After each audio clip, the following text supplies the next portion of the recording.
I had a weird dream. It wasn't really a dream. I was nodding off into sleep, and I imagined two versions of me, how I look at myself right now. How you looking at me is how I imagine two of myself just staring at each other. And they were just looking at each other, and one of them started to laugh. And they're both, they're not losing eye contact. They're not like staring at each other, but one of them just starts to laugh. Or one of me starts to laugh, and the other one goes, what's up? And I can't really imagine myself going like, why are you laughing? I kind of like giggle a little bit because I'm awkward, like, why are you laughing? And then the one that's laughing just starts to age rapidly.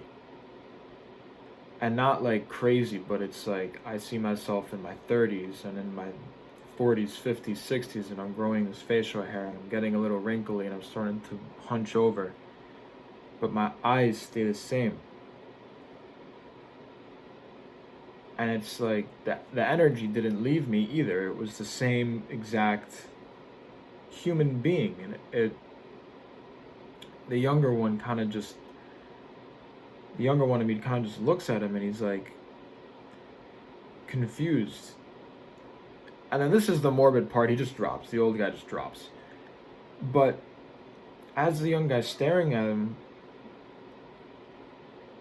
he kind of gets this message in his head, or my head. It's so weird to imagine that I was imagining myself, but it's getting apart from that. All I could think was, enjoy it. I'm gonna think so many times throughout my life, and I've already done this. Where did the time go? I think back to my time in high school, middle school, how I didn't appreciate it. High school, I thought it sucked. Middle school, I thought it sucked for different reasons. High school, I did the same thing every day, and I saw the same people every day, and it sucked. Middle school, I couldn't drive. I felt like I had no power in my life. I wanted to go to a gym, but I wasn't old enough to go to a gym by myself, and you don't learn lessons the first time that you hear it, and you don't appreciate them the first time that you hear it or even experience it. It's a matter of it's like a nail being hammered down into a plank of wood to make a structure, a birdhouse, a house, anything. For humans, or at least with me, it's a matter of being beat over and over and over until it cements in your head that this is the way it is, until you know that when you touch that hot kettle, it's going to burn you. It's not the first time that you remember something, it's not the second, but on the third time you remember, hey, I've been there, I've been here before. Fourth, fifth, sixth time, it's like, yeah, I know what it's going to happen, but maybe this time will be different. Until no. That's where old people, they get rigid, they get stuck in their ways. And it's a matter, that's a part of maturity, is realizing what parts of you can sacrifice, what, old racist people, old prejudice, and, this is what happened in the past, so this is what's going to happen in the future, and there is no time for, progression and all that stuff like that. And I just thought to myself, enjoy it. Learn from your losses and proceed. Don't take people personally.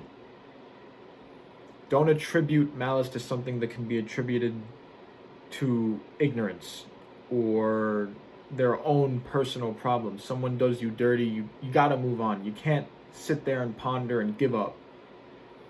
All these cliches, all this bullshit, and I'm just sitting there. I'm just trying to go to bed. But I guess I have too much energy. Maybe I didn't push myself hard enough in the gym. I got no clue. Maybe I should have read. I got no clue. But I'm just thinking all these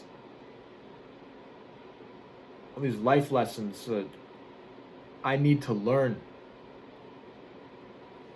I felt it watching my own depiction of myself getting old and dying, and literally like not even experiencing life, but knowing that that person or that version of me did experience life.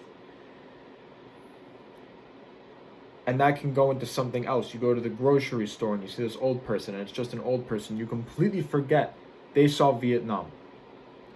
They lived through World War II.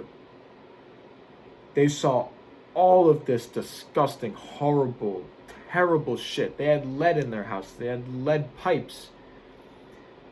Think of ourselves now, where we have a declining uh, death age. It used to be like, let's say it was 73. Now we're going back down to 72, 71 because all we eat is food coloring and dyes and it just these random chemicals, and it's just fatty liver disease, and it's just all these things. It's just the world I live in. I can't change that stuff, or at least I'm too young to. And it's just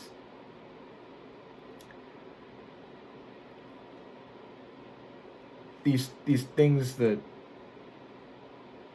I know that is what I have to get over.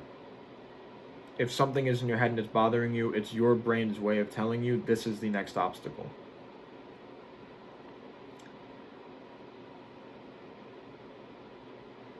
I guess in a stupid way, if you wanted to imagine it in a real life scenario, you don't walk up to a mountain and then climb the mountain that's a mile away. You have to climb the mountain in front of you first to get to that other mountain. And different people go through the route in different ways. Some people become masters at harboring their emotions and not becoming addicted to like drugs or finding vices to fulfill the void in them, whether it's emotionally or spiritually, or they didn't have a parent figure or no friends.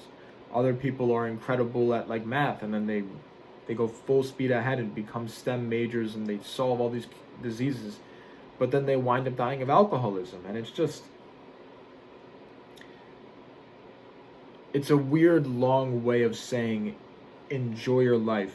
It doesn't matter how much bullshit you go through. It doesn't matter what bullshit card you've been dealt. Of course there are extreme cases, and you would know if you were one. But for the vast majority of people, if you're willing to spend 7 minutes on a YouTube video, you're probably not that person. So I'm talking to the people who are just kind of like me. When you encounter a person, especially when I encounter someone who's my age, because you don't really hate someone that's 40 years old, you're going to hate someone that's your age because they're the most like you.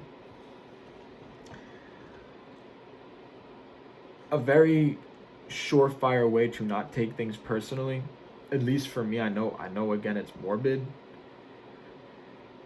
is to just assure yourself that you and the person that you hate, assuming that they're your same age level, you were both born at around the same time. You both had basically the same upbringing in terms of culture. And I live in America, so someone 17 years old to 25 years old probably had almost the same exact upbringing as them.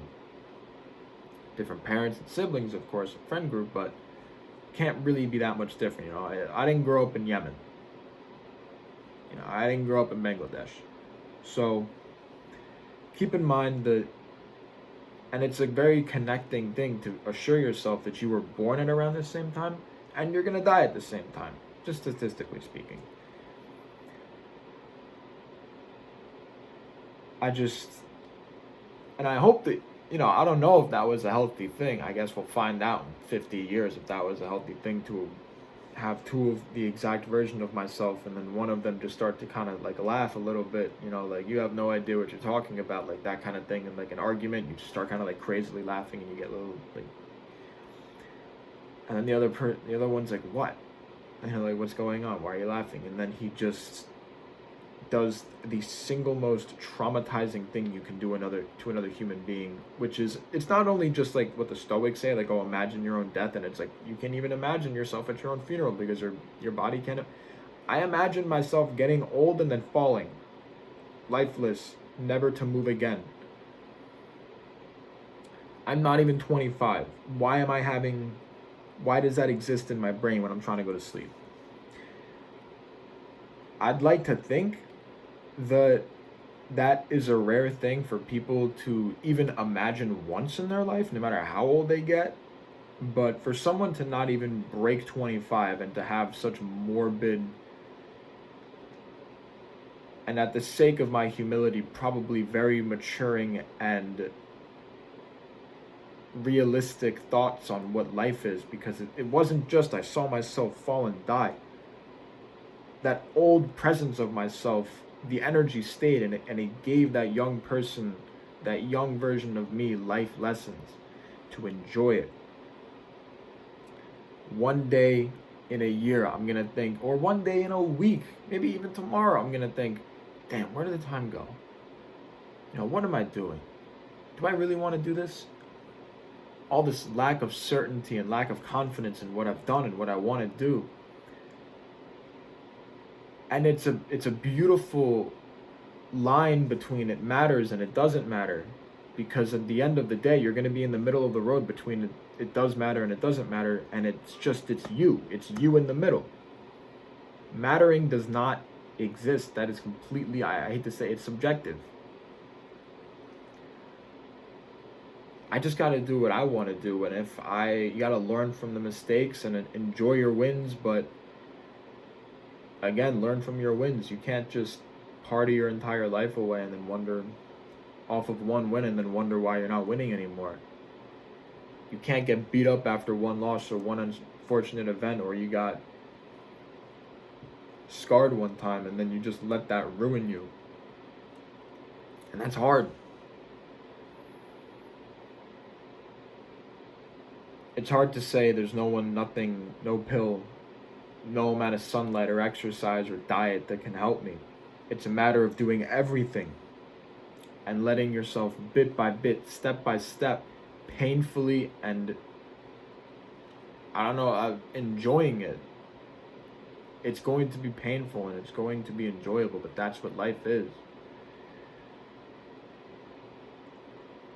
I don't know.